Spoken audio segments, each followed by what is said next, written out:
So I want to introduce to you Mike Wojciechowski. I'm working on his name, and I'm not going to spell it for you. But Mike is one of our alums from 1993, and he's going to share his story of how he went from kind of the business world to the entrepreneurial world and what's going on with his company right now. He is a president, chief executive officer of Kids Klub Child Development Centers. So it's a great story, and I want you to hear it. Mike. Thank you, Dean Livingston, and thank you, Dr. Larry Cox and President Bennon for having me here today. It's so fun to come back and be able to be part of this competition. Takes me back to when I was here. We didn't actually have a business plan competition at the time, but we did have an entrepreneur class that I took and developed my business plan for my business that I own and run today. So we did not get any money at the end of the class, unfortunately. So we had to do it all on our own. I guess the best part about being back here is I don't have to face the judges, so a little bit of relief there. So Kids Klub is my business and my company. Again, I was here in 1993, way back when there was no big campus. There was just a trailer down the hill that's now the maintenance shed, I think. That's where we had classes, but we did a business plan for a concept of something a little different in the childcare world. Kids Klub offers care to kids that start as young as 6 weeks old, little infants, preschool, and after school for kids that are in elementary schools. We pick them up from the elementary schools in our vans and buses, and we bring them back to do their homework with our counselors.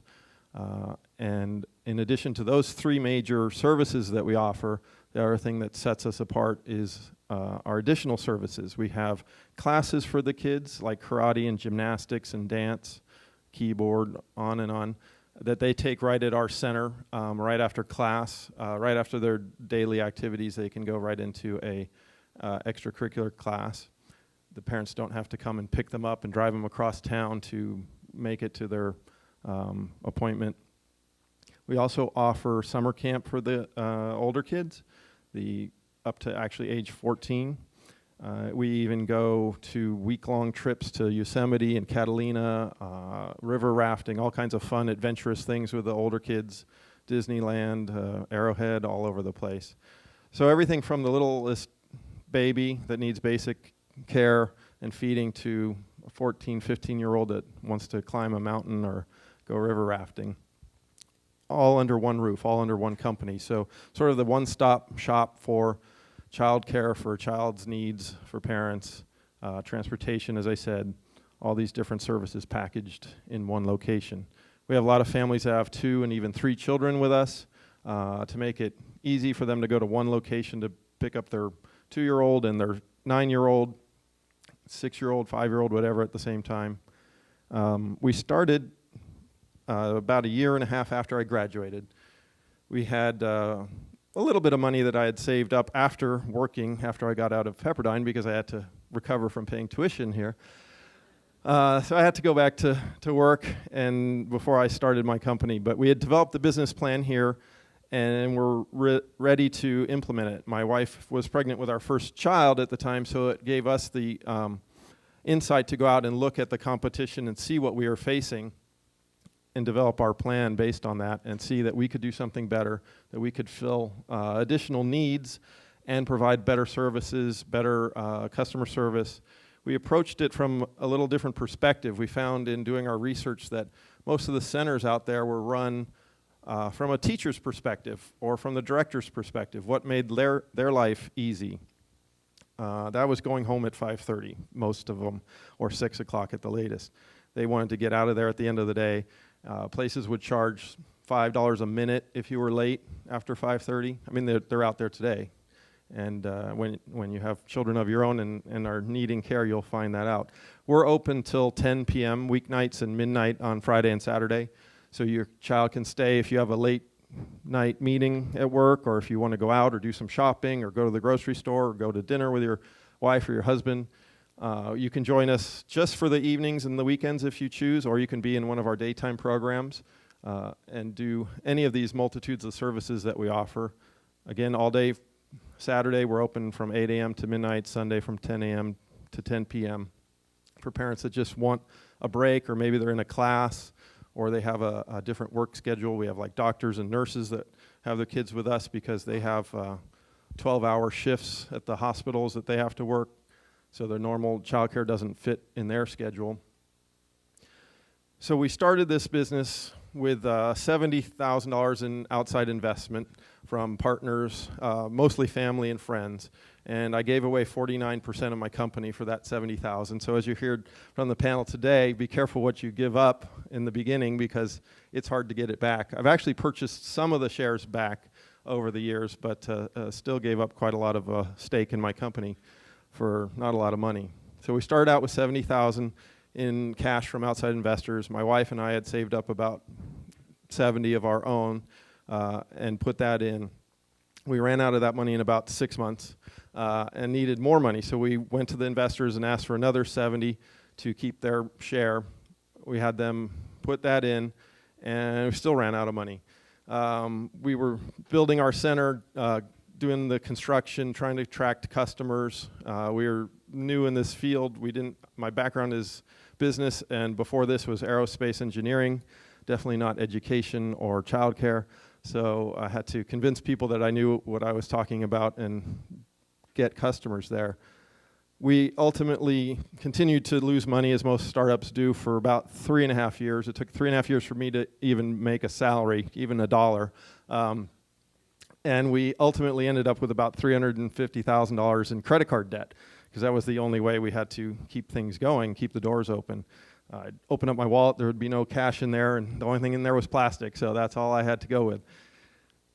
Since that time, we've now opened up a second center a couple years back. We have 2 centers. They're very large. At our main center, we have about 450 children.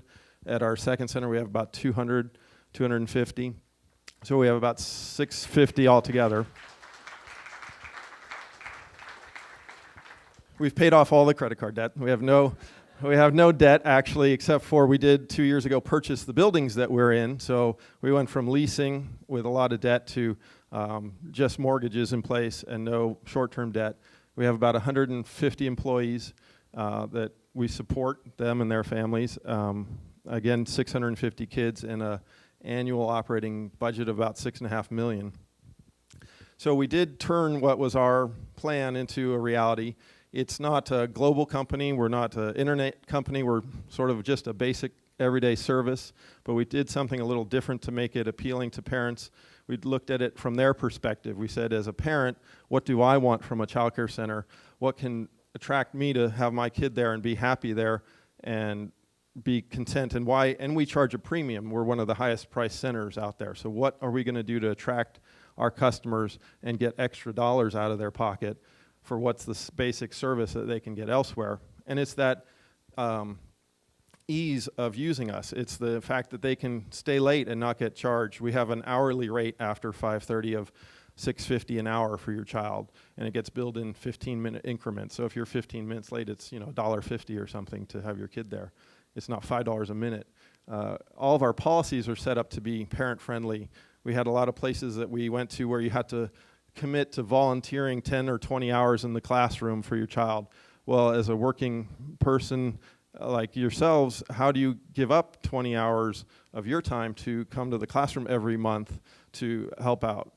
So we have no volunteer commitments. We have no of all these other policies that we found out there that make life difficult for 2 working families. We set up our structure to be very flexible for the families. We have parents that bring their kids just 2 mornings a week or 2 afternoons, all the way up to 5 days every day, full time, so that you could pick and choose which type of service that we offer that you wanted. If you're a stay-at-home mom or dad and you just want a couple afternoons a week to get a break, to go out to do something without your kid around, you can do it that way with us. We're also very educational at the same time, so we're really developing these children's abilities to excel in school. And our main center is located in Pasadena, and the school district is getting better, but it's still one of the poorer school districts in the county as far as its test scores. So most of our parents compete to get into the private elementary schools, and the kids have to take tests, entrance exams to get into kindergarten. So we do have to really get them ready to compete even at the kindergarten level. And we achieve all that on a daily basis with our children. We have an outstanding success rate of getting the kids into the private schools. So on every level, we try to do it a little bit better, a little bit different, and provide even more value-added service to our families. Again, we're still growing. We've opened up our second center about 2 years ago, and in the midst of the worst economy ever, we opened up another center and bought the building at the same time, and then the stock market fell out from under the world, and we were really a little scared that we had timed this just awful, because we went way back into debt to do that. But we grew that center since last September, a year and a half ago, to now 200+ kids in that time. And it's mainly because of what we do and our reputation that had spread into that community. Our second location's in San Gabriel, which is not too far from our main center in Pasadena. And the fact that our families know us and that trust us and that live closer to that center, we're willing to move or tell their friends and attract new customers. So we're very excited with our success and our growth and our commitment to our core values to keep us going. I think in talking to you all about what lessons I've learned over the years that I can impart is a couple things. First, you have to have a real passion for your business that you want to do. Childcare wasn't a passion of mine that I knew about. I was an aerospace engineer, and then I went back to school to get an MBA. But I had a passion to start a company and to run my own business. And when I became a parent, I realized what a need there was for better quality childcare. And then that turned into my passion. So before that, I never would have told you I wanted to be in childcare, but now I live it, breathe it every day. That's my job, and I love it. After 15 years, I still love going to work every day and what I do. So what better way to be a business person than that? So make sure you have a passion for what you want to do. Secondly, I think you need to have continue to develop your concept and refine your idea. Today is a perfect example of ways that the presenters up here might not have seen their business or their concept, challenges that the judges gave them to think about it differently or to look at it in a new approach.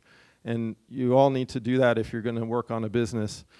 Get as much input as you can, get as much feedback as you can from as many people as you can, because everyone brings a new idea or a new perspective to your idea and can give you a little bit of refinement on how to make it even better. And third, I think the key to almost every business is your people.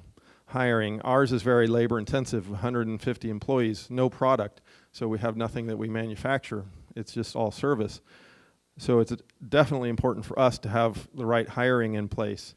But I think even a product-based company has to go through that as well. And I would say even more importantly than hiring is firing. You have to be prepared to fire people. You're not always going to make that perfect decision on hiring, and then you have to take the next step. So many times people want to keep someone around that's underperforming or just not a right fit for their company. And you're never going to say, why didn't I hire someone sooner, but you are going to say, why didn't I fire them sooner? Because now look where I am. And now they're more entrenched in my company, and now their kids are here, or their wife works here too, or something, and it's going to be even harder to get rid of someone that is not part of your core team that is going in the direction you are. So keep that in mind as well. One final note that I have for you all is something I learned from my economics professor here when I was at Pepperdine. Dr. Gert Manian, he's not here anymore, but he told us in class one day, he asked us all, what key trait of a CEO or a leader of a company do you think is the number one trait that person should have that sets them apart? And of course, everyone had their ideas of their charisma or their finance skills or their persistence or their vision or their values, all these other things. And in his opinion, and I agree, the number one trait for him of any CEO is the ability to make decisions with imperfect information on a consistent and timely manner. So in other words, every day you're faced with decisions that you have to make. And as the leader of your company, You can't sit there and wait and wait and wait and say, well, I need more information. I need more information. Oh, let's do a study. Let's research this. Sometimes you have that luxury, but a lot of times you don't. You need to act. You need to make a decision, right or wrong, do the best you can with what you've got and move on, because you've got 12 more decisions to make in the next hour. And how are you going to ever get through the day if you don't start deciding on what you're going to do? So think about that you have to be able to jump on something, move with it. If it was the wrong decision, then you've got a second decision to make. Now what are you going to do? It was the wrong decision. Which way are we going to go now? Are we going to backtrack, reverse, change direction? And I live that every day. It's up to me to make all the decisions every day. I have a lot of managers that I trust to make decisions themselves, but ultimately it all rests in your hands as the owner of a company. So hopefully that trait's in you as an entrepreneur and will serve you well.